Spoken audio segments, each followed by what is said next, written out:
viendo un poco de lo que es modelamiento, programación, y también vamos a introducir algunos otros elementos más dentro de lo que es el diseño de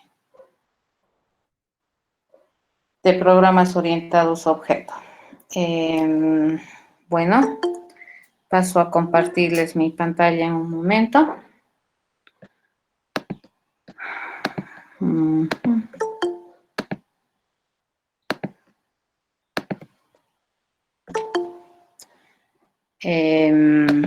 Bien, la anterior clase habíamos estado haciendo ya programación orientada a objetos y considerando ya que los objetos pueden tener un poco más de estructura y ya identificando clases de objetos, haciendo uso de sus propiedades, ¿no es cierto? Que vendrían a ser características que habíamos enumerado que son esenciales dentro de lo que es alguna definición de problema e identificando estas en dos partes, ¿no? Como aquellas características que atribuyen conocimiento y características que atribuyen comportamiento o responsabilidades funcionales hacia hacia el objeto. Bien, bueno, vamos a ver un ejercicio más y vamos a refinar un poquito este pensamiento de lo que es clase y objeto.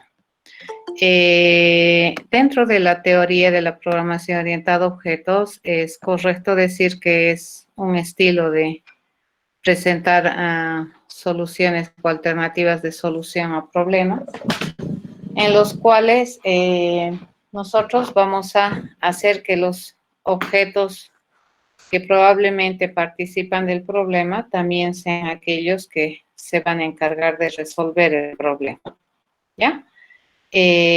Por lo tanto, dentro de lo que es este análisis, vamos a agarrar todavía un poquito, vamos a sentar lo que se supone que es un objeto del mundo real. En este caso, fíjense, nosotros observamos en la diapositiva que tienen en pantalla, ustedes están observando un conjunto de, le vamos a poner que son objetos del mundo real, ¿ya? Y a su vez también, si ustedes observan, estos rectángulos que tenemos acá vienen a ser representaciones de los verdaderos objetos del mundo real. A ver, cuando tú observas el mundo y una realidad, eso te va a dar una perspectiva de observación de la realidad y de los objetos que quieres modelar. Los objetos por naturaleza suelen ser objetos muy complicados para modelar de manera descrita. Entonces, en ese sentido, es muy importante observar estos objetos con una perspectiva. Y usualmente la perspectiva que te van a dar o con la que tú vas a observar te va a permitir identificar algunos elementos que te permitan encontrar un modelo razonablemente interesante, no ambiguo y que además te permita resolver algunos problemas que se le pueden asignar a estos objetos, ¿no? En esta clase, entonces, vamos a hacer un ejercicio más de cómo observar la realidad. Fíjense, esta es la realidad. Y las preguntas que nos vamos a hacer, ¿no es cierto? ¿Qué tipo de objetos nosotros observamos o qué son estos objetos? Y la respuesta te dice, son toditos que son objetos de clase rectángulo. Todos son rectángulos, ¿ya?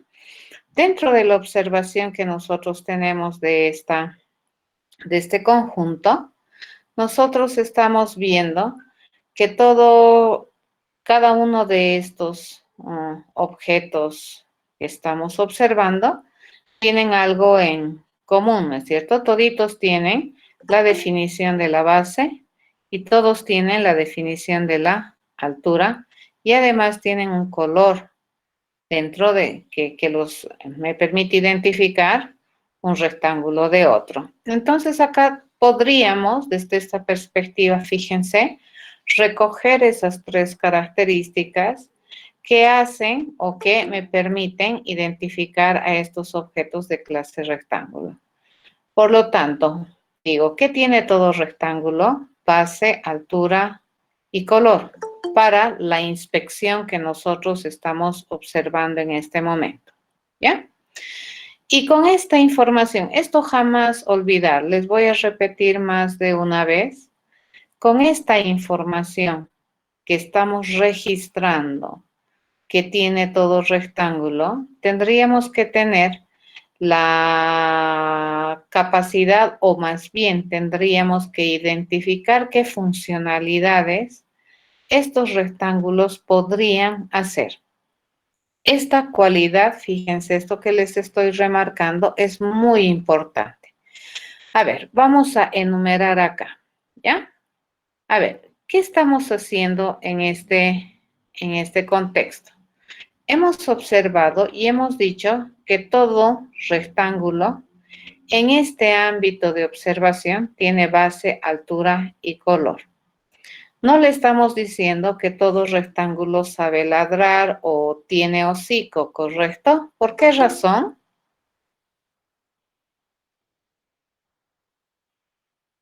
¿Por qué razón no lo estamos haciendo? Porque no tiene eso.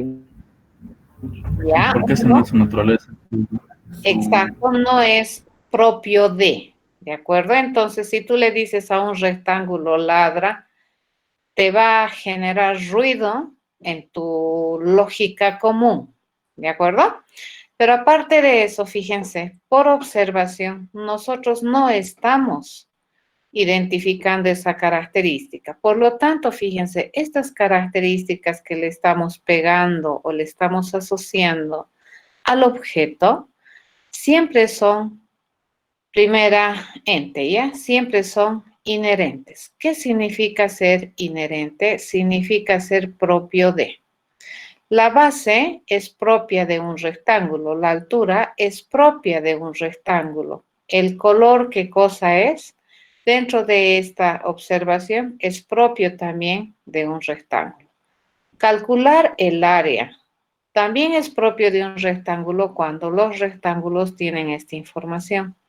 Calcular el perímetro también es propio de los rectángulos cuando tienen esta información. A eso se llama inherente, ¿de acuerdo? Cuando tú identificas estas características que van a modelar a objetos de una clase, estas características lo primero que tienen que cumplir es que sean propias de.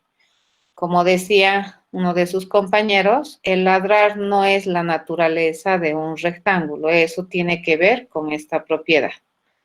Por otro lado, fíjense, estas características esenciales tienen que cumplir esta otra cualidad, tienen que ser pertinentes, ¿de acuerdo? Y la pertinencia, ¿de dónde se saca o de dónde se obtiene la pertinencia?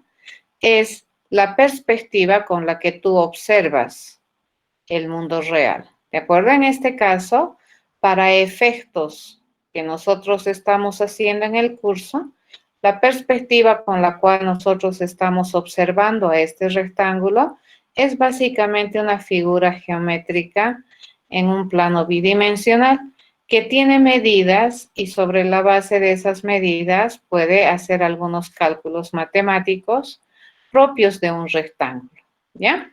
Pero probablemente, fíjense acá, yo no le podría decir esto, ¿cierto? Mover el rectángulo, ¿o puedo?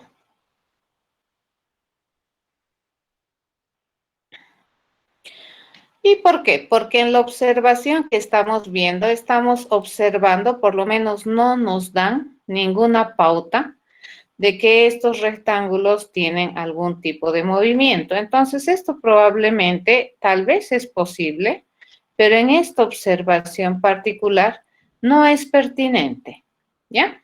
La otra cosa importante que acabo de mencionarles hace un momento es que estas características tienen que ser consistentes. ¿A qué se refiere?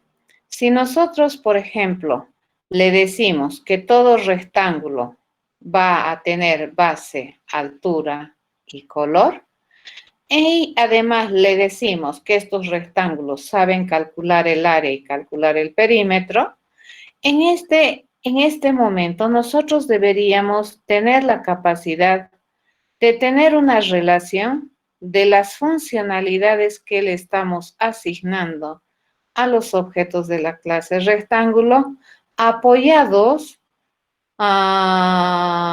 sobre la base de que todo rectángulo tiene información para realizar esto, ¿ya? En este caso, fíjense, este mover que nosotros tenemos acá, aunque pongamos que se podría, bajo algún contexto tú dices, sí, podríamos mover al rectángulo, no podríamos realizar esta funcionalidad porque los datos o el conocimiento que le hemos asignado a todo rectángulo no es suficiente para poder hacer esta funcionalidad, ¿de acuerdo? Por lo tanto, esta, fíjense, vendría a ser inconsistente dentro de lo que es el concepto de modelamiento, ¿ya? A ver, les voy a mostrar un ejemplo más explicativo de lo que es este principio de consistencia, de pertinencia, y vamos a empezar a ver probablemente con mayor claridad este asunto. Ustedes ya se han inscrito a la universidad y han debido ver que para inscribirse a la universidad les han pedido muchos datos administrativos, ¿correcto? Entonces, probablemente cuando tú te has inscrito, bueno, te has bautizado como un estudiante de la Universidad Mayor de San Simón. Entonces, a ver, vamos a modelar a ustedes, ¿de acuerdo? Ustedes son objetos de la clase estudiante, ¿de acuerdo? Entonces, San Simón necesita tener representación de cada uno de ustedes para fines administrativos, ¿ya? Entonces, tú estás aquí paradito, fíjense, tú eres, ¿no ves? Este estudiante, ¿correcto? Pero desde la perspectiva, digamos, administrativa sansimoniana, para ellos tú eres un objeto de clase estudiante. A ver, vamos a ver qué saben. ¿Qué tiene todo estudiante de San Simón?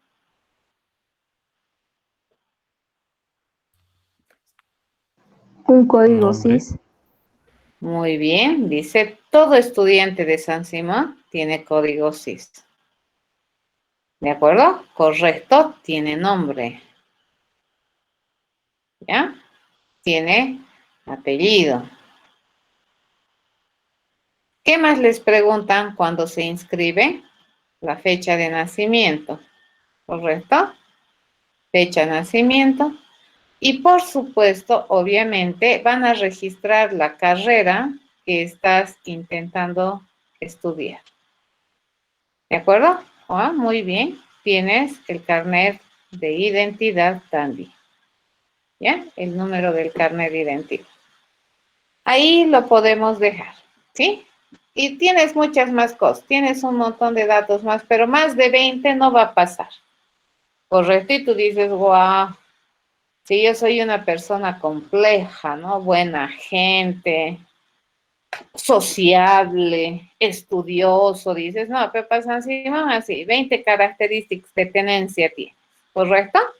Entonces, esto son las propiedades atribuibles. A esto se le conoce con el nombre de atributo.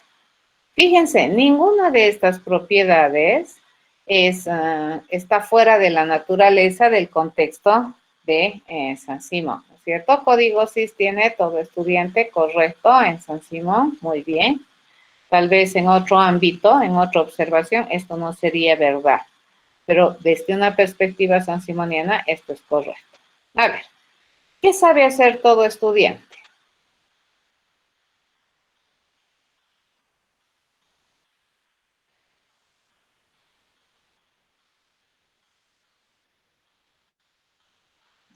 Estudiar. Muy bien. Dice leer, estudiar. ¿Ya? Por ejemplo, estas vendrían a ser características de comportamiento. ¿De acuerdo? Comportamiento.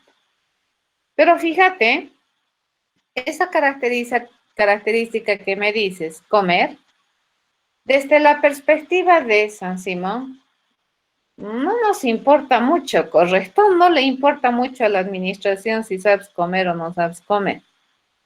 ¿De acuerdo? No le interesa demasiado. ¿Entendido? A ver, entonces nosotros podemos modelar algo así. Fíjense, acabamos de modelar una clase de objetos de la realidad, tomando como perspectiva y dominio de inspección de este individuo un ámbito universitario de San Simón. Y dentro de ese ámbito es completamente correcto estas características que le hemos atribuido. ¿Ya? Completamente válido. Muy bien. Entonces, podemos decir que el código SIS, todo esto, son propiedades inherentes. Son propias de los objetos, ¿cierto? Son inherentes, son propias del estudiante. Leer es propio de un estudiante. Estudiar es propio de un estudiante. Hasta ahí estamos bien. Ok, si nos fijamos en la pertinencia, ¿ya? ¿Será que estas características son pertinentes? Y la pertinencia, ¿quién me determina? La observación, ¿ya? La perspectiva de observación.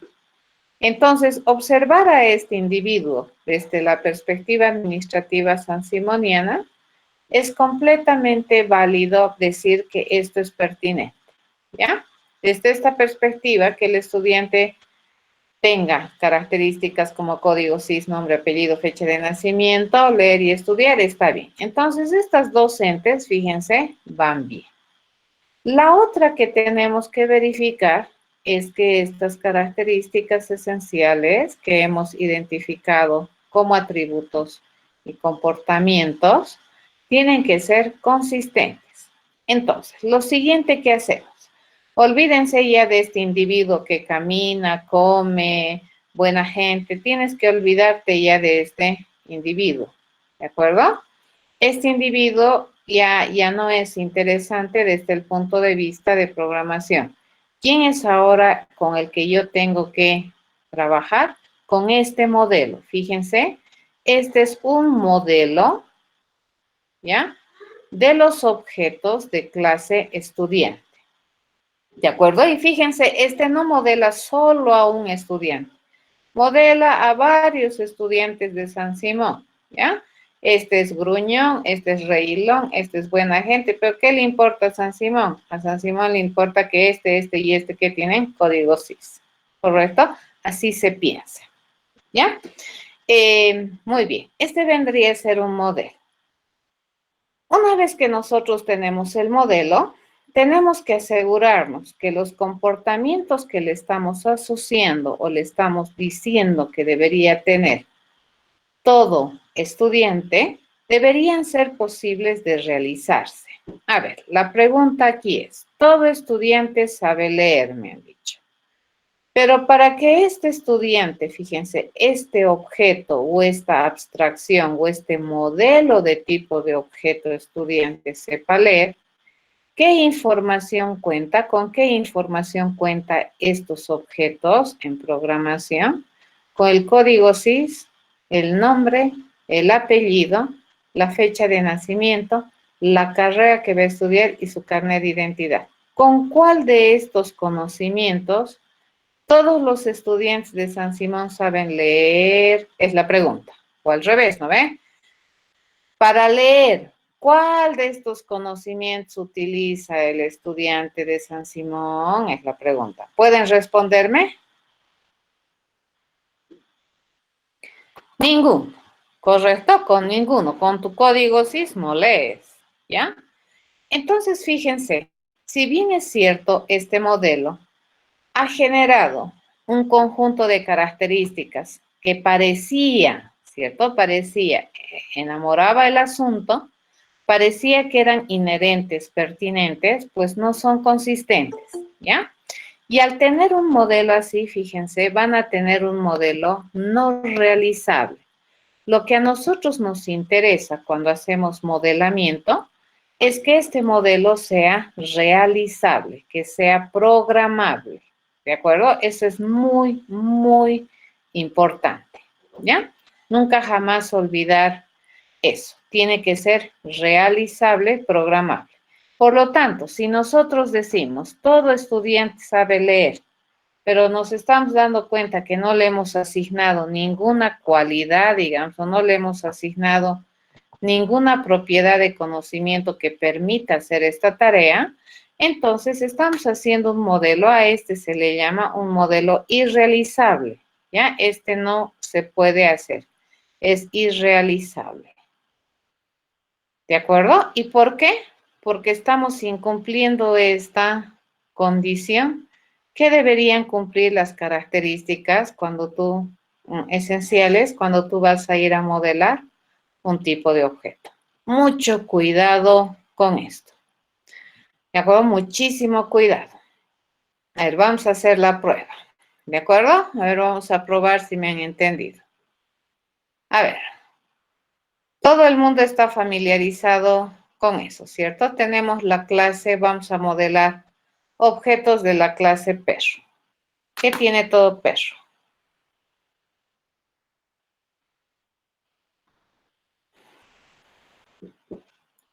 Pelos, Raza, pelo, raza, Color de pelo, listo. color, hocico, y nombre, cola, nombre, ok, cola, ya. Ahí lo pararemos, ¿de acuerdo? Bien, dice, esto tiene. Aquí esto ha respondido a la pregunta, ¿qué tiene? ¿De acuerdo? Sí, señor. Sí, señor. Sí, Leandro. Pero es bien fácil caer en lo no, Leandro. ¿De acuerdo? ¿Qué sabe hacer todo perro? ladrar, jugar, Comer, ¿ya? Jugar, ladrar, caminar, olfatear. ¿Ya? Ahí lo dejaremos. Olfatear. Lo dejaremos ahí. ¿De acuerdo? Solamente eso que sepa hacer. Porque si no, como ustedes observarán, modelar un objeto sin un contexto o un objetivo particular es muy complejo, ¿ya? Entonces, esto responde a la pregunta, ¿qué sabe hacer todo objeto de clase perro? ¿Y por qué nos hemos dejado guiar al hacer este modelo? Que hemos utilizado nuestro criterio común, ¿correcto? ¿Y qué hemos utilizado? Hemos utilizado mucho prejuicio, fíjense, este es mi criterio común, tiene harto prejuicio. ¿De acuerdo? Suponemos muchas cosas. Muy bien. Todas estas características que hemos puesto aquí, nadie puede decir que no son propias de. Entonces, estas características cumplen que son inherentes, ¿correcto? No le hemos hecho nada extraordinario, entonces inherentes son. Lo siguiente que hay que hacer, fíjense, es empezar a analizar la pertinencia. En este caso, fíjense, la pertinencia está dado por nuestro criterio común, ¿ya? Esto nos está dando nuestro criterio, nuestra pertinencia. Entonces, considerando nuestro criterio común, pertinente también es, ¿ya? Ahora sí, veamos. Vamos a ver si es que este modelo es consistente. ¿Ya? Y lo que decía su compañero. A ver, para comer, ¿cuál parte de estas cosas va a utilizar el perro? Quisiéramos enseñarle a comer el hocico. no, Ya, perfecto. El no sé hocico. para ladrar. Ahora, aquí viene la siguiente pregunta. Tú dices el hocico, pero por supuesto, para comer, el hocico tiene que usar. Pero claro, no ve, hasta la pregunta tú dices, pero eso ni pregunta es. Obviamente, come por el hocico, ¿de acuerdo? Pero, aquí viene el pero, fíjense. Y tú dices, muy bien, come por el hocico. Lo siguiente que vamos a decir, a ver, un ejemplo de dato para el hocico. ¿Qué debería tener en hocico como dato? ¿Qué tipo de dato debería ser el hocico? Dientes, lengua. El hocico. O sea, ¿de qué tipo de dato va a ser el hocico? Chiquita, Luis. String. Ya, podría ser una cadena. A ver, vamos a hacer ya string.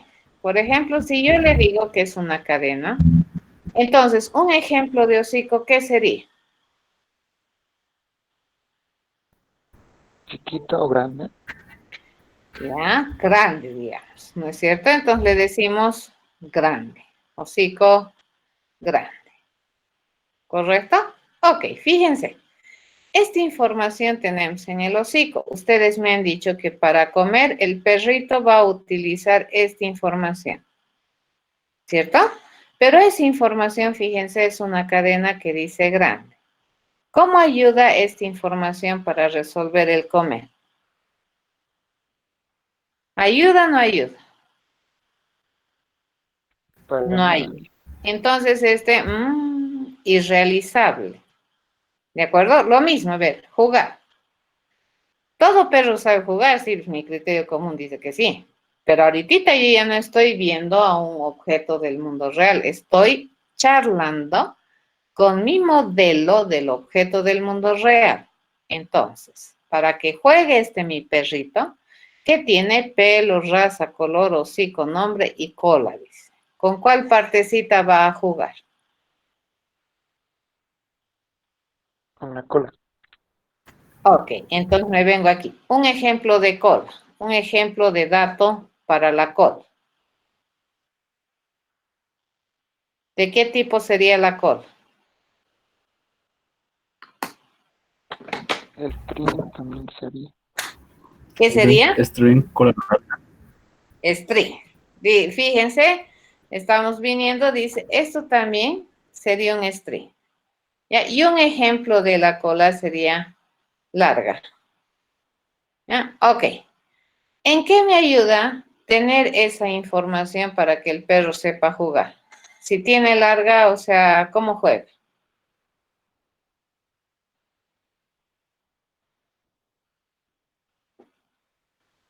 ¿Ayuda? No. No, no creo. ¿De acuerdo? No. Fíjense, este modelo que acabamos de hacer es inconsistente. Ya le hemos pegado, fíjense, tiene que saber hacer, dice. Pero para saber hacer tiene que conocer, ya tiene que tener suficiente información para poder hacer en programación orientada a objetos. Si no, estamos complicados, ¿correcto? Entonces, en este sentido, fíjense, este modelo es inconsistente. Ni bien tú tienes un modelo inconsistente, entonces este modelo es irrealizable, ¿de acuerdo? ¿Eso qué quiere decir? Que no lo vamos a poder programar. Van a tener harto cuidado cuando modelas. Cuando uno modela, se explaya. ¿Por qué? Porque se basa en el criterio común y en el prejuicio, ¿ya? Pero los objetos del mundo real son entidades que son muy complejas de modelar. Entonces, ¿qué es lo que nosotros hacemos en programación orientada a objetos?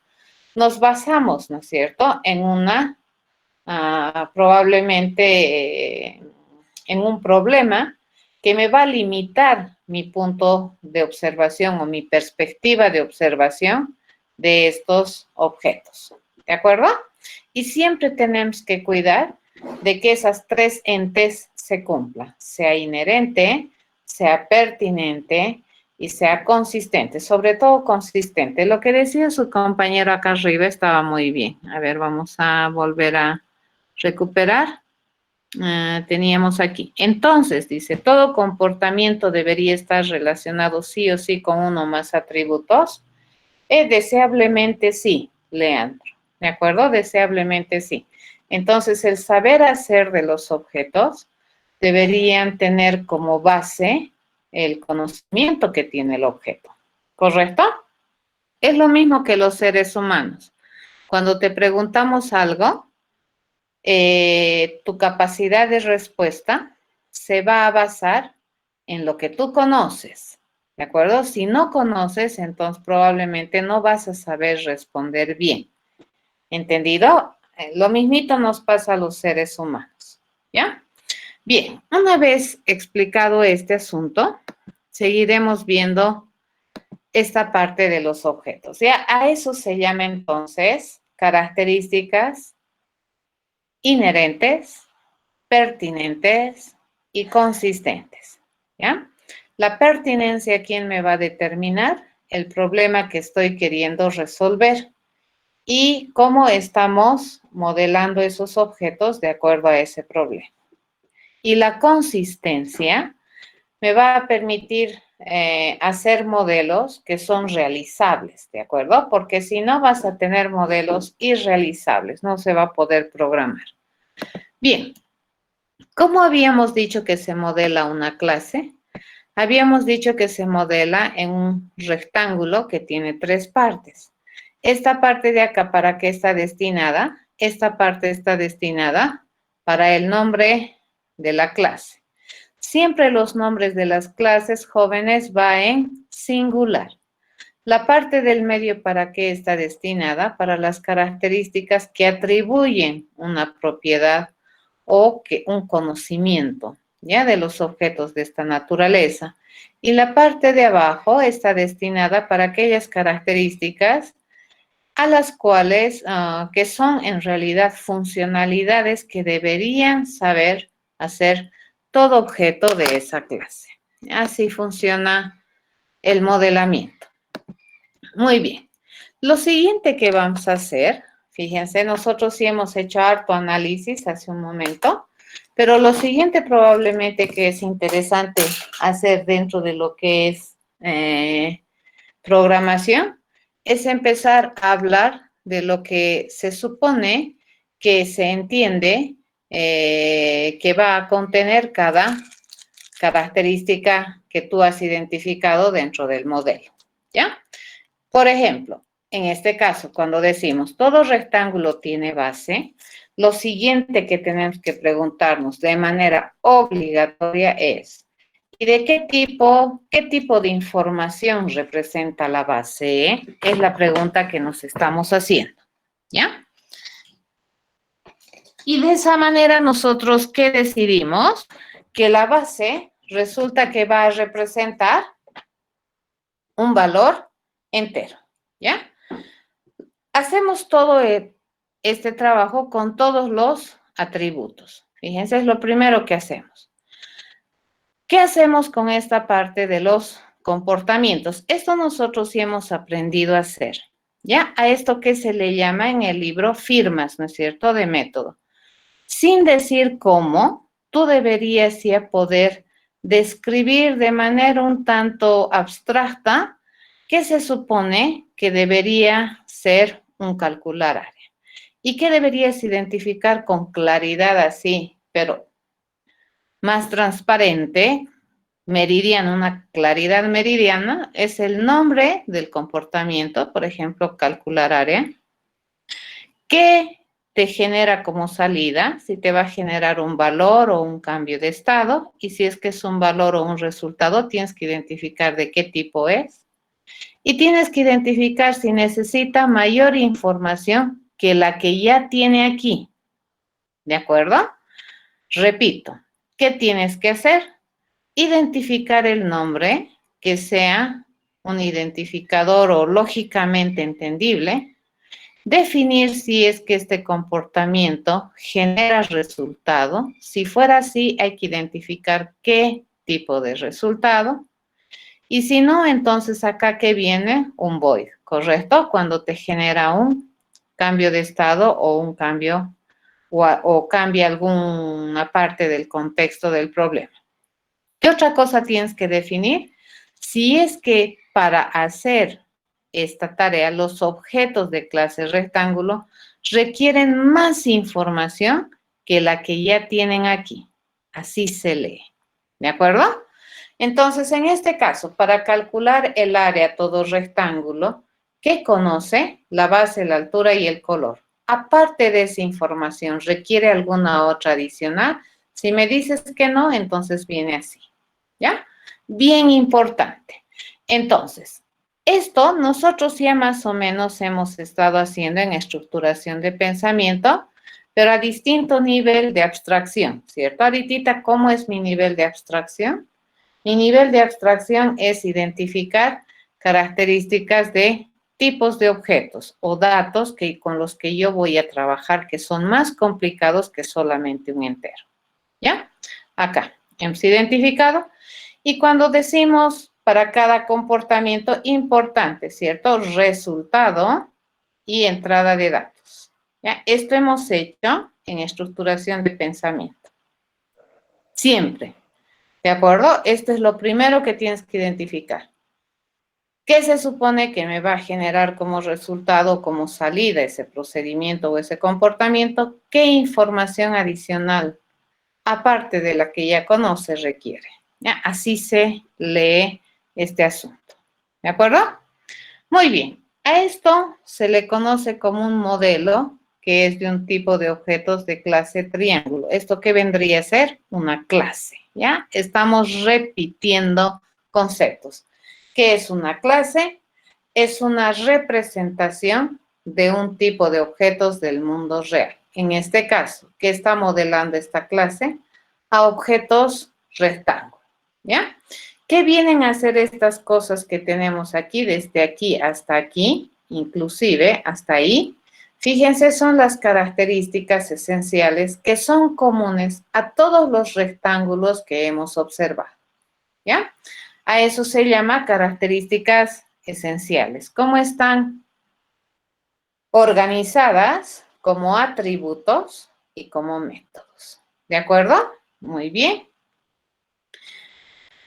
Eso sería la clase. ¿Qué viene a ser un objeto? Esto también ya les había explicado la anterior semana.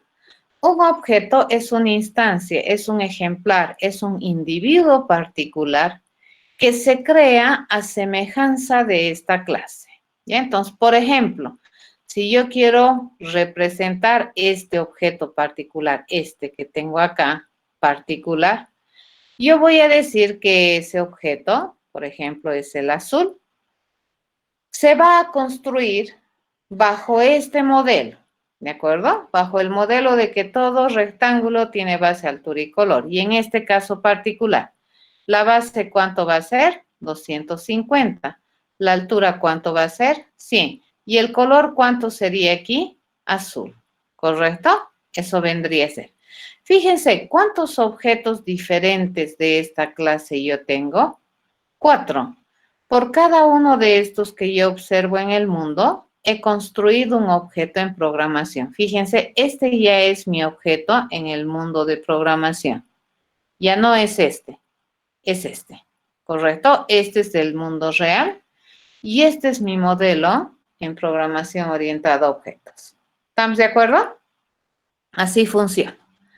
Bien, esto es un modelo objeto, este es un modelo de clase y seguimos. ¿Qué habíamos dicho que es esto?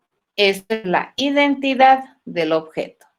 ¿Qué habíamos dicho que es esta parte? Eso se constituye en el estado particular de un objeto que en muchas ocasiones hace que los objetos se distingan, aparte de su identidad, obviamente, porque también son diferentes los objetos, porque cada objeto tiene estado diferente, ¿ya? Y se dice que los objetos tienen el comportamiento. ¿Qué significa? Que estos métodos que nosotros pensamos aquí, ¿quién los va a utilizar en tiempo de ejecución? El objeto, ¿de acuerdo? Bien importante. Entonces, ¿qué tiene todo objeto? Identidad, estado y comportamiento. ¿Qué tiene toda clase?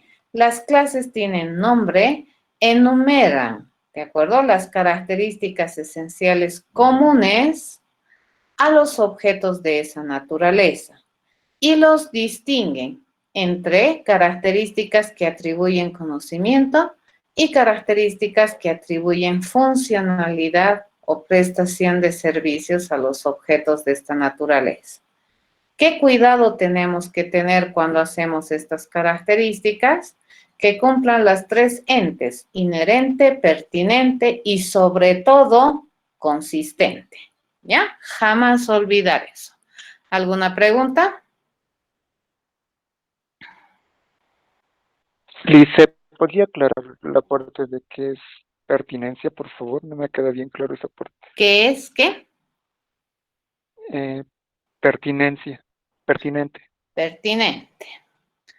A ver, vamos a intentar ver un dibujito. Voy a buscarlo. ¿De acuerdo? Vamos a chequear aquí. El otro día estaba mirando mis imágenes. Y este dibujo es súper ilustrativo.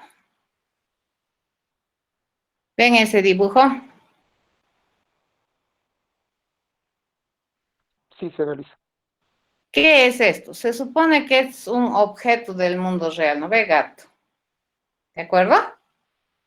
Ahora fíjense, este gato observado desde dos perspectivas, esta es una veterinaria y esta es una abuelita que está buscando una mascota, fíjense mentalmente, lo miran diferente. ¿De acuerdo?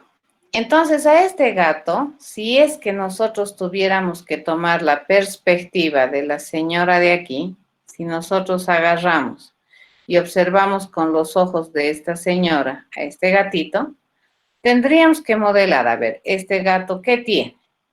Este gato tiene, no sé, raza, ¿de acuerdo? Tamaño probablemente es importante, ¿de acuerdo? Probablemente es importante la cantidad de pelos que tiene, ¿sí? Su estado, si es cariñoso o no es cariñoso, si es agrio o no, ¿correcto? Eso le interesa a esta señora. Pero desde esta otra perspectiva, fíjate, desde esta otra perspectiva, tenemos mismo objeto observado, pero diferente perspectiva. Para esta señora, este gato, ¿qué cosa es? Es una bola de huesos, ¿no es cierto? Tiene corazón. ¿Ya? ¿Qué cosa tiene también? Tiene estómago. Y ni siquiera es como es su estómago, ¿no? Sino quiere saber el estado del estómago. ¿De acuerdo? Tiene hígado. En cambio, esta señora de aquí no le interesa si este gato tiene hígado, ¿correcto? A esta cualidad que acabamos de observar, fíjense, mismo objeto del mundo real y diferentes modelos. Ya yo tengo diferentes modelos. ¿Y de qué depende? De la perspectiva, ¿correcto? A esto se llama perspectiva. Y esta perspectiva, les cuento, esto me da la pertinencia de las características esenciales. Por ejemplo, para la perspectiva de la viejita, la raza es una característica pertinente, ¿correcto? Muy pertinente. El saber si el animalito es cariñoso o no, es una característica, pero repertinente desde esta perspectiva. ¿Entendido? Pero desde esta perspectiva, por ejemplo, si es que esta cosa es cariñoso, a ella no le interesa. Ya, a eso se llama pertinente, pertinencia. ¿Quién me va a determinar la pertinencia de mi modelo? ¿Quién me va a decir si es que estas características son pertinentes? La perspectiva, ¿de acuerdo? O el problema que estamos queriendo resolver. Yo tengo un problema y vamos a observar, limitados o restringidos por ese problema, los objetos del mundo real. Y eso me da la pertinencia. Eso me da un contexto de observación, porque es muy evidente que este objeto, digamos, es muy exquisito en sus características y es muy difícil modelarlo así en toda la amplitud de la palabra. Entonces, ¿qué nos queda en programación? Observar al objeto y representarlo para alguna cosa que me sea útil. Y esa cosa que me es útil usualmente está dado por el problema. La descripción del problema me va a dar la pertinencia con la cual yo voy a ir jalando estas características esenciales. ¿De acuerdo? A eso se llama pertinencia. ¿Ya? ¿Quién me determina la Entonces, pertinencia? La perspectiva, el contexto, el problema. ¿De acuerdo? entonces, Lice, sería, bueno, a lo que le entendí, sería extraer los atributos más importantes que me ayuden para la solución del problema. Exacto. ¿Sería eso o eso no? Eso. Las características esenciales, por eso se llaman esenciales. ¿Por qué se llaman esenciales? Porque son esenciales, pues porque son importantes. Es muy buena observación lo que tú dices. A ver, vamos a escribir aquí. Entonces, la clase que hace, enumera, ¿no ve? Identifica características esenciales. ¿Ya? Y lo que tú dices es completamente correcto. Estas características esenciales, ¿cómo las vamos a conseguir? Las vamos a conseguir dependiendo del contexto, ¿no ve? La perspectiva, o sea, el contexto me da la perspectiva, ¿ya? El contexto me da un punto de vista, fíjense, no lo voy a observar fuera así con mi criterio común, muy rara vez vamos a observar. Los problemas delimitan las realidades, ¿ya? Y esos problemas te van a dar un contexto y una perspectiva de observación y esto te va a decir qué es pertinente y qué no es pertinente. Por ejemplo, en el caso que habíamos modelado aquí, por ejemplo, a ver acá, este. Todo estudiante tiene color de ojos, ¿cierto? ¿Tiene o no tiene? Sí tiene, Lice. Tiene color de ojos, ¿ya? Pero fíjate, ¿por qué no le hemos puesto esta característica aquí?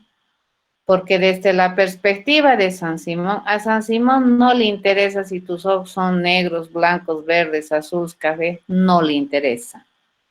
¿De acuerdo? Administrativamente hablando. ¿Estamos de acuerdo? Eso es Sí, ya entendí. contexto, ¿ya? Eso te da la pertinencia.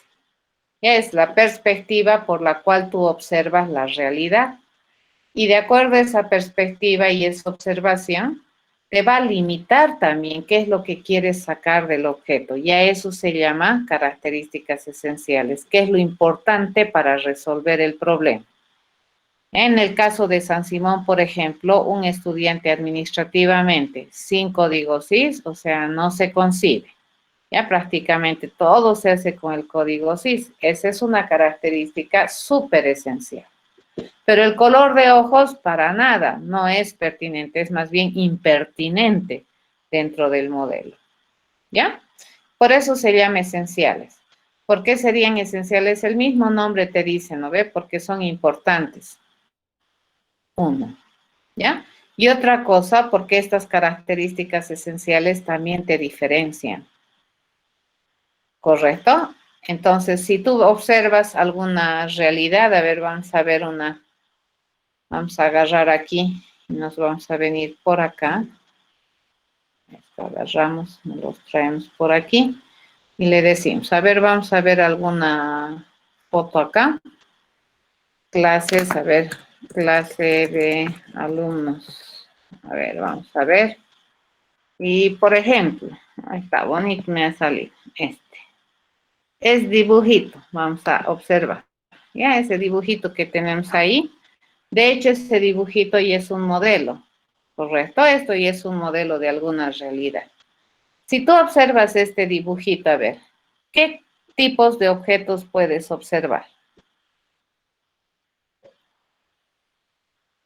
Una pizarra, Ya, estudiantes, pizarra, objeto de clase pizarra, objeto de clase estudiante.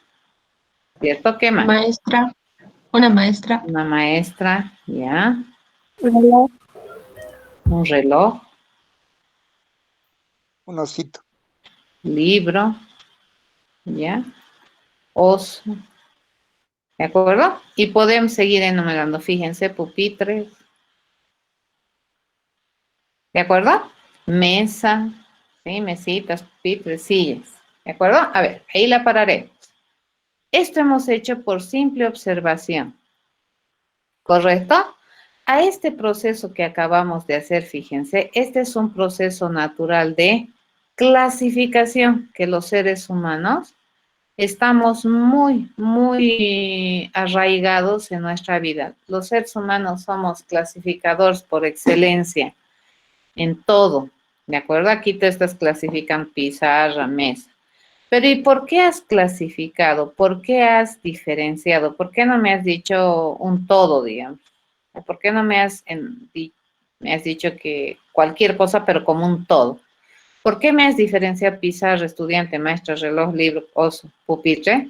Fíjense, has diferenciado porque las características esenciales, ¿de acuerdo? De esos tipos de objetos son diferentes.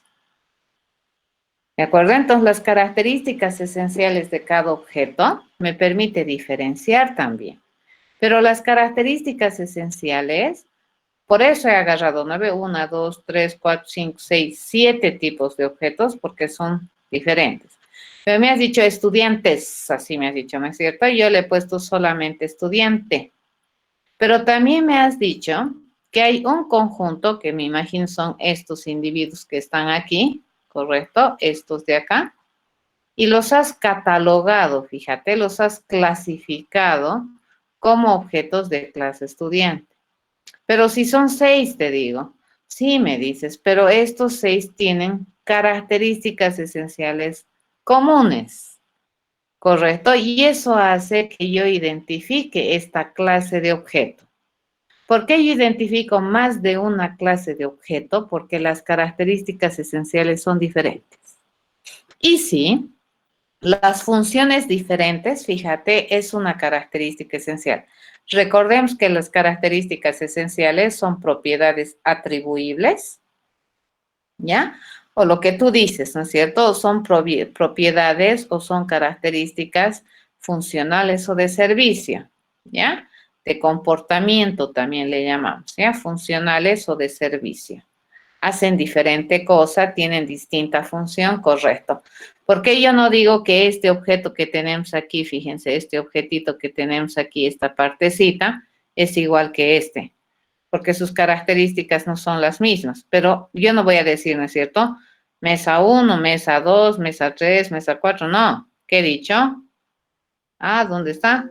Pupitre, ni siquiera mesa, pupitre. ¿Correcto?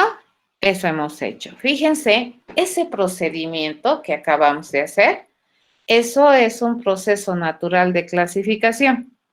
Resultado de hacer proceso natural de clasificación, ¿qué hemos obtenido? Esto vendrían a ser clases. ¿De acuerdo? Hemos obtenido un conjunto de clases. ¿Por qué hemos diferenciado 1, 2, 3? Porque hemos visto que esas características esenciales, como su compañero dice, tienen funcionalidades diferentes, pero eso es característica de un tipo de objeto. Son diferentes. Entonces, las características esenciales son muy importantes, fíjense. Me permite diferenciar tipos de objetos, pero también me permite identificar un tipo de objeto en forma general. Estudiante. Ya no estoy pensando en ellita, ¿no ven? No estoy pensando en estito particular.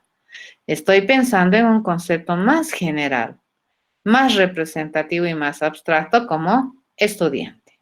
¿Correcto? Eso es, ¿ya? Entonces, cuando se hace programación orientada a objetos, usualmente tu problema te va a traer en sí mismo el problema. Al describirte el problema que quieres resolver, vas a poder identificar a su vez un conjunto probablemente de tipos de objetos que son parte del problema, pero en programación orientada a objetos, como les había comentado, también son parte de la solución. ¿Ya? Los objetos que son parte del problema son los llamados a resolver el problema. Entonces, muy posible de que un problema tú identifiques más de un tipo de objeto.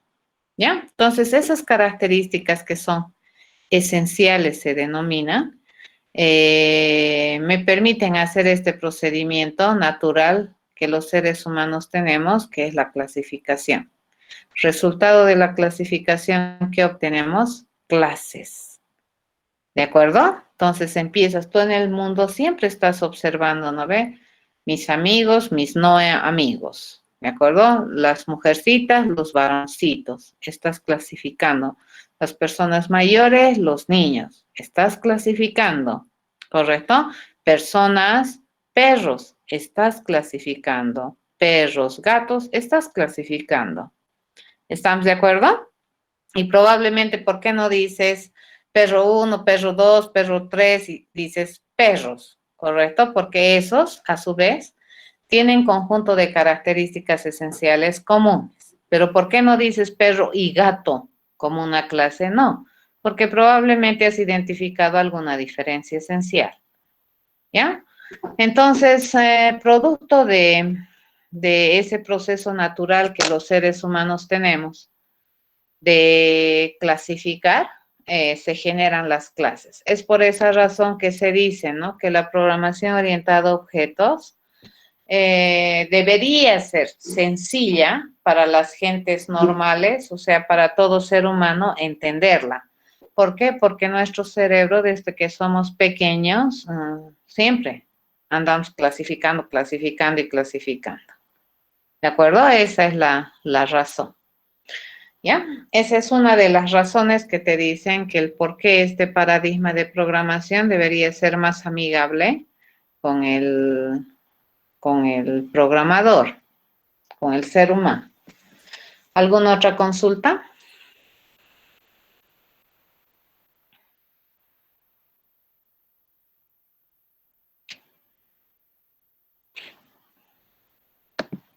¿Nada? Ok, para cerrar, fíjense, este modelo vamos a ver que es realizable. Lo que les decía, siempre ya tienen que pensar en que todo modelo que tú haces tiene que ser realizable. ¿Ya? Van a tener mucho cuidado con esa clase de cosas. No es nomás agarrar y ponerle lo que sea y luego no vas a poder ni siquiera iniciar un programa, ¿de acuerdo? No queremos hacer eso. ¿Ya? Queremos modelar, pero ya desde tempranas horas de modelamiento, a nosotros nos interesaría tener un modelo que sea consistente. ¿Eso qué significa? Que sea realizable. Ya creo que ya es el programa 5 que estamos haciendo. A ver, este lo cerramos, lo botamos de acá y hacemos, ¿no es cierto? Nuestro modelo que se llama por fines de espacio, fíjense, BlueJ no te permite tener dentro de lo que es el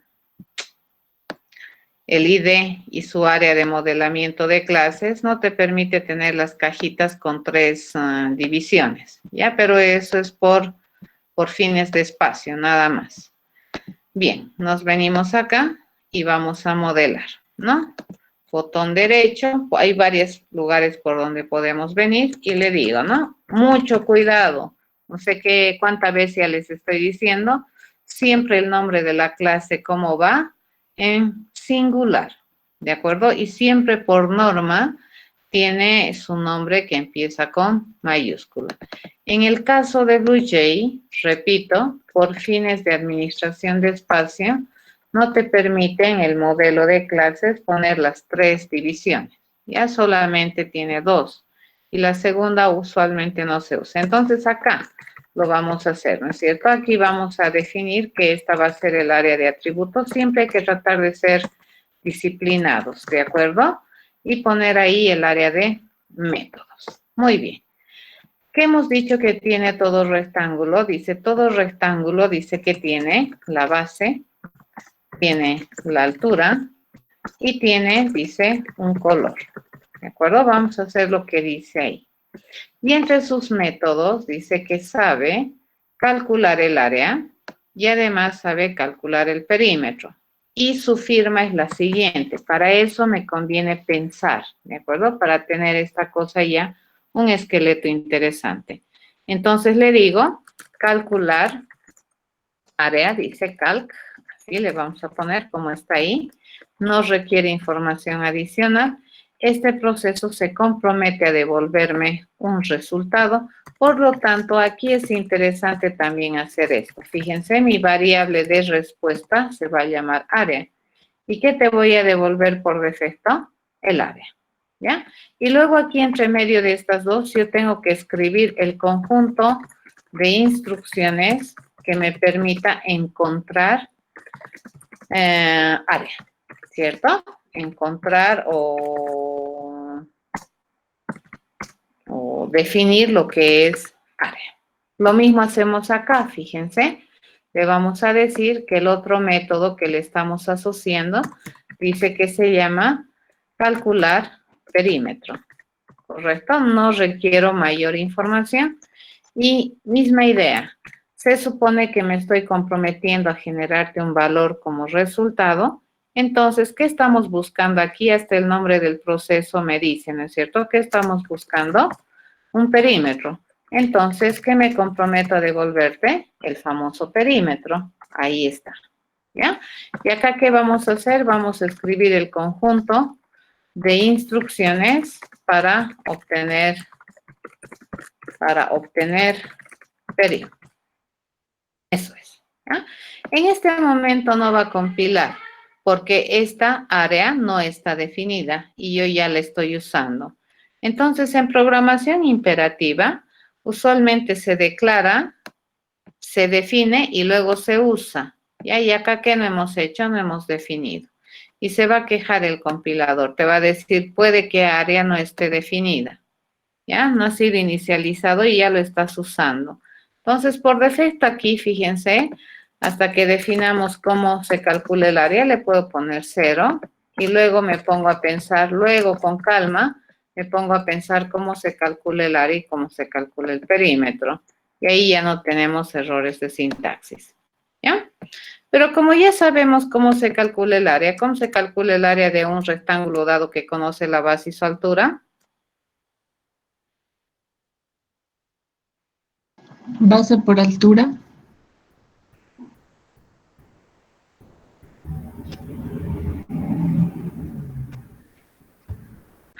Base por, van a tener cuidado, ¿ya? Nombre de los atributos, base por altura. Entonces, yo ya he hecho mi conjunto de instrucciones. Fíjense, así se vería, bonito, ¿ya? Entonces, tengo una declaración, una asignación y una instrucción de retorno que viene a ser una instrucción normativa dentro de lo que es los lenguajes de programación. Y en este caso, el perímetro sería 2 multiplicado por la base más la altura. ¿Correcto? Eso es el perímetro. Doble punto y coma. Eso agarramos y compilamos. ¿Sí? Ok. A ver, ¿qué es lo que vamos a hacer hoy día de diferente a lo que hemos hecho en la anterior semana? La anterior semana hemos hecho similar a esto, ¿recuerdan? La diferencia era que teníamos un triángulo que tenía sus lados y teníamos que calcular el perímetro y el área. Y habíamos ido a buscar en San Google cómo se puede calcular el área de un triángulo dado que conocemos sus lados, ¿correcto? Y dado que conocemos sus lados, a una de sus compañeras había encontrado la famosa fórmula de Herón. Y sobre la base de esa fórmula habíamos definido el método por el cual todo triángulo, dado que conoce sus lados, puede calcular el área, ¿ya?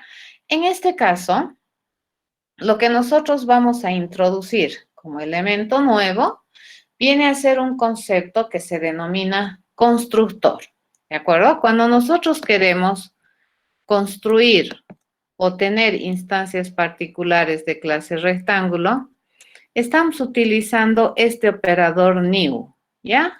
Recuerden cuando habíamos visto operadores tipos, el new viene a ser un operador, ¿de acuerdo?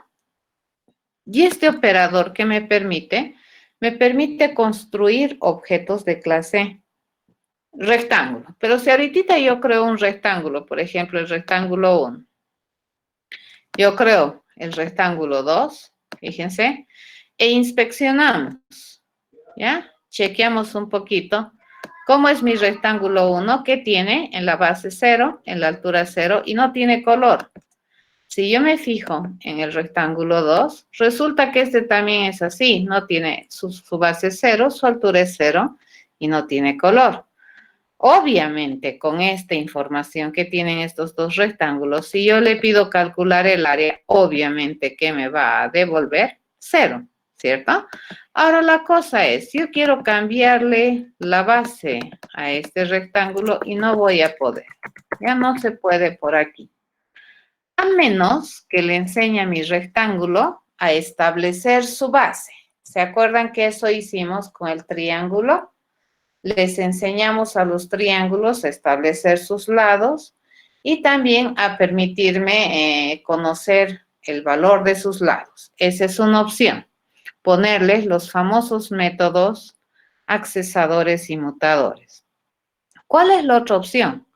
Cuando yo construyo un objeto, a tiempo de construcción, fíjense, yo puedo decidir que un triángulo se construye de manera correcta si solamente si se le da información básica, ¿de acuerdo? En este caso de mi modelo, yo puedo decir que para construir un objeto interesantemente con cuerpo e individual, yo necesito enviarle información para su base, para su altura y el color, ¿ya? Puedo decidir. Pero eso quiero que me lo defina en tiempo de construcción. Cuando estamos construyendo el objeto, sería interesante que esa información se establezca. Es como que cuando están haciendo un objeto de clase rectángulo, yo ya le pongo su certificado de bautizo, te vas a llamar tal, esta es tu fecha de nacimiento, esta es tu estatura, qué sé yo, color de ojos, así, ¿ya? En este caso, entonces, ¿qué es lo que vamos a hacer? Hay un otro concepto que ustedes se han debido leer en el libro que se denomina un constructor, ¿de acuerdo? Un constructor, ¿qué cosa es? Es un proceso especial cuya finalidad tiene de construir objetos particulares de esta clase. En este caso, ¿de qué clase? De la clase rectángulo, ¿ya?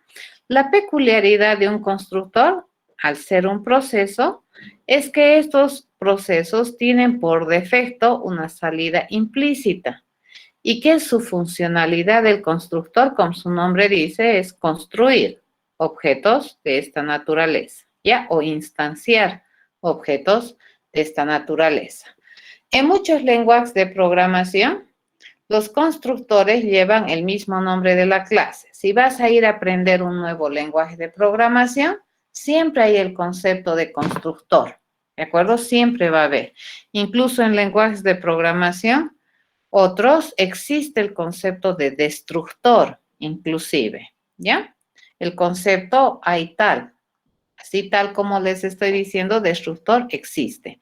En terminología Javera, destructor no existe explícitamente, pero constructor sí, ¿ya? El constructor, entonces, repito, es un procedimiento que me permite construir objetos de una clase con la finalidad de que podamos definir de manera inicial a tiempo de construcción el estado de los atributos del objeto que estoy construyendo, ¿ya? Tiene varias razones del por qué haber un constructor. Por ejemplo, ahorita me he dado cuenta que cuando he construido estos dos rectángulos, sus datos son por defecto 0, 0 y no existe. Y no tengo manera de cambiarlos, ¿correcto? Porque no le he enseñado ni siquiera a establecer, no le he enseñado a los objetos a mutar. ¿Estamos de acuerdo? Entonces, en este caso, fíjense, le vamos a pegar un constructor. Por norma, en terminología Javera, los constructores reciben el mismo nombre que la clase, ¿ya? Y luego tienen la misma apariencia de un proceso. ¿Cuál es la única cosa que no se pone aquí? No se pone la salida. Fíjense, acá no se especifica la salida porque los constructores por defecto ya tienen una finalidad, ya tienen un objetivo. ¿Y su objetivo qué cosa es? Construir objetos de esta naturaleza. Por esa razón es que este no tiene salida. Este que vendría a ser el nombre del proceso constructor. Y como todo proceso, ¿qué puede tener? Puede tener información que reciba desde afuera para construir un objeto. Entonces, el constructor, su misión, ¿qué cosa es? Construir objetos de clase rectángulo. Y en este momento yo me pongo a pensar, a ver, para poder construir un objeto de clase rectángulo, ¿cuál es la información mínima que necesitan enviarme para construir el objeto? ¿Cuál sería? ¿Qué datos necesito? La base y altura.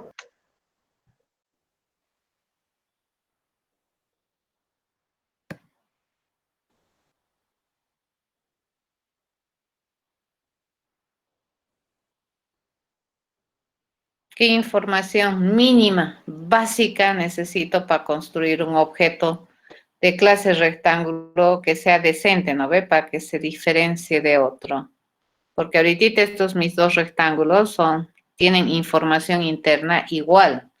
Y eso no es lindo, ¿correcto? Lo único que tienen diferente es su nombre, su identidad, pero luego su estado es igual.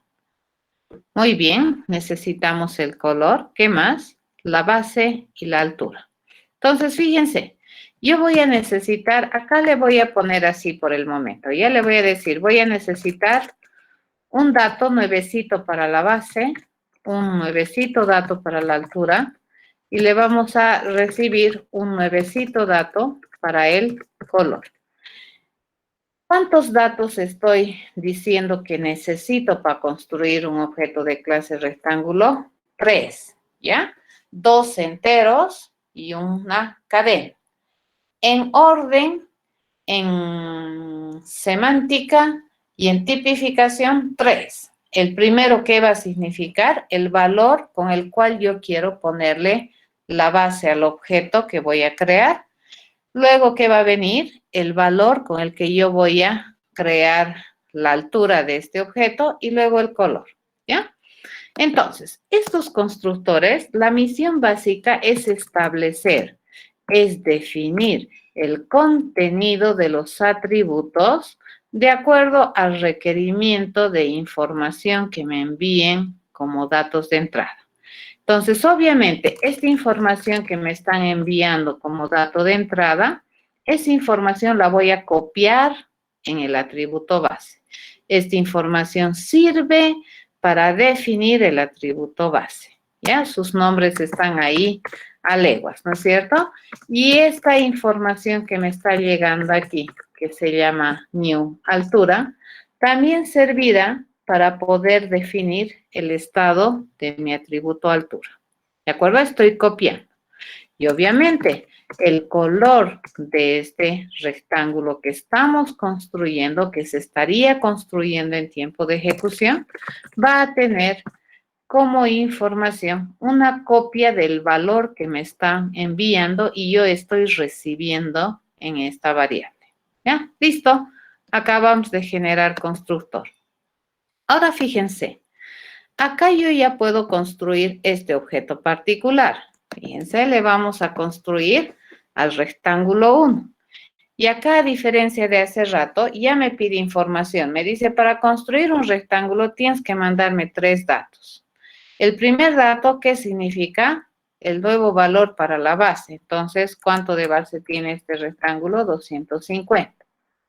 El segundo valor, ¿qué significa? El valor de la altura de este rectángulo. Entonces, 100. Y el color de este rectángulo, ¿qué cosa es? Y aquí yo le pongo, este es azul. ¿Cierto? Listo, construyo. Este es un objeto que representa a este objeto del mundo real. ¿Ya? Seguimos. Ahora, aquí ya tiene más gracia tener rectángulos, ¿de acuerdo? Construir rectángulos. Nos vamos a construir que es el rojo. ¿Cuál es su altura o su base? 100, dice. ¿Cuál es su altura? 100. ¿Y cuál es el color? El color de este es rojo. ¿Ya? Construimos y ya tenemos este. Inspeccionamos. Ahora ustedes van a observar que el objeto rectángulo 1, fíjense, tiene esta información. 250 de base, 100 de altura y su color que es azul. Inspeccionamos este otro y observamos. Este rectángulo, este objeto en programación representa a este, que tiene base 100, altura 100 y su color es rojo. Este más construiremos. Fíjense, vamos a construir el rectángulo 3, cuya base, a ver cuánto había sido. Su base es 200. ¿Ya? Su altura, ¿cuánto es? 50. Y su color, en este caso, es un lila o un morado. Y este es el rectángulo 3. Inspeccionamos y fíjense, este objeto es un modelo de este objeto del mundo real. Este es el modelo, ¿ya? Ahora sí, ya tiene gracia. Cuando hemos construido los objetos a tiempo de creación del objeto, ya le hemos ingresado la información mínima necesaria que se requiere para poder construir objetos diferentes, ¿no ves? Estos son distintos y eso es la gracia de un objeto. Los tres son objetos de clase rectángulo, pero son diferentes tanto por el nombre como por el estado. Entonces, obviamente, si a este objeto yo le pido calcular su área, me va a responder 25,000. Lo cual es correcto. Pero si a este objeto yo le pido calcular su área, este me va a responder 10,000, lo cual es correcto. Está funcionando de manera consistente con el estado que tiene el objeto. ¿De acuerdo? Calculamos área y este también me calcula 10,000. Es consistente con con los datos que tiene. ¿Correcto? Eso es programar, bueno, eso es modelar un tipo de objeto. Esto es un modelo de clase, este es un modelo objeto. Fíjense, este es un objeto ya inspeccionando, que es una representación que ya está ejecutándose en una computadora de un objeto del mundo real así. ¿Con quiénes nosotros trabajamos? Con estos modelos. Estos ya no. ¿Correcto? Estos son los que me toman o me llaman la atención. ¿Preguntas?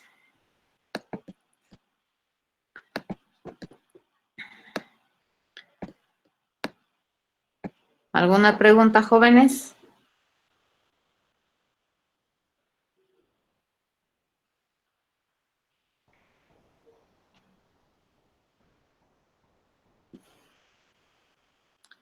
Listo, entonces el viernes o el jueves vamos a seguir haciendo ejercicios. Vamos a introducir otro tema. Me gustaría que vayan a leer hasta el capítulo 3, 2, 3. Vamos a ver interacción el día jueves. ¿Ya? Hasta el día jueves. Cuídense, jóvenes. Hasta luego, Luis. Luego, Alicia. Hasta luego, Inge.